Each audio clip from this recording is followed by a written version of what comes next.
Hey, it's Buck Jobber here, and I'm with Dr. John Bridger, and he is a podiatrist who I've gotten to know. I've had some foot problems myself, and I wanted to talk to him about some of the different things that go on here in Santa Barbara as a podiatrist, as a foot doctor. So, Dr. John, thanks for being videoed here and answering some questions. I think this stuff's really fascinating.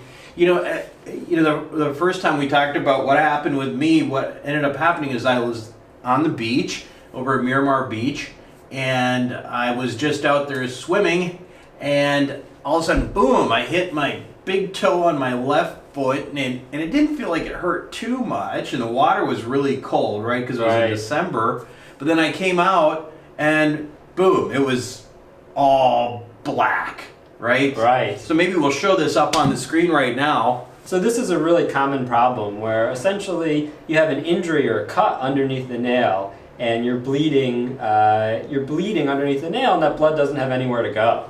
Yeah, and so that is called, it's got a fancy name, right? It's called a what? A subungual hematoma. And exactly. in other words, what that is it's a bruise, right? It's like a bruise right under your nail. And more than just a bruise, it's actually a break in the skin. Right, so and it's actually bleeding. a cut. Exactly. It's literally bleeding, but it has no place to go. Exactly. So then so I could tell you what happened, but just get a sense that all of a sudden I started feeling like, well, gosh, this isn't, should I do something about this? It started to hurt. I felt like a lot of pressure. Right. But the nail was still there. So at that point, of course, I called and what do I do? Well, if you're lucky and you catch it really early, sometimes before the blood dries. And how do you do that? Do you do that at home, or do you call you, or what do you do? You'd want to come in because you can injure yourself if you're not careful. Right. And so the best way is to come in, and I can drain it sometimes by just making a small hole in the nail.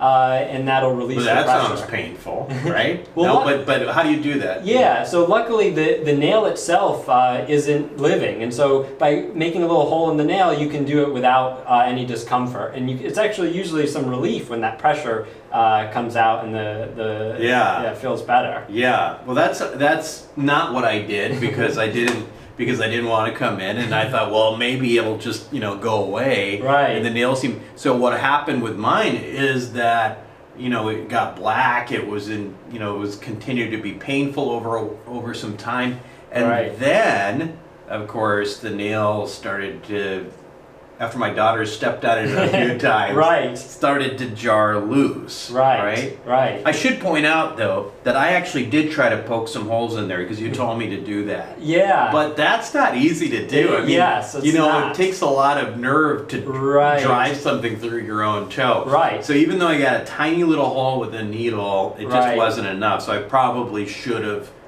just come in. I think it would have saved you a lot of discomfort. And saved the nail possibly, right? Yeah. I mean, it could have potentially. Well, it'll do less damage to the nail because that pressure won't be there, so there'd be more of a chance that the nail would grow in normally later. Yeah, exactly. So what's the danger if you don't do anything? I mean, my nail came off, and we'll show some pictures here at the end of what it looks like. Oh gosh, 3 or 4 months later, but what do you worry about? I mean, what if you don't take care of this? So the two biggest dangers are an infection or just damage to the nail that causes it to grow back in thick or discolored.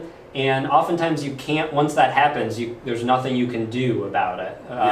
The infection, of course, you can treat with antibiotics and things like that. It's best to avoid. If you can avoid the infection, that's the best way to manage it. So in my case, what ended up happening, and I see this a lot, right? Because actually this happened with my wife and her finger too, is the nail eventually just kind of popped off, and it was probably 3 weeks later, 4 weeks later, and underneath there was looked like a little nail was already growing underneath it. Right. And so this is one of the dangers too. Sometimes you can have a nail grow irritation, or sometimes the cut underneath it doesn't heal.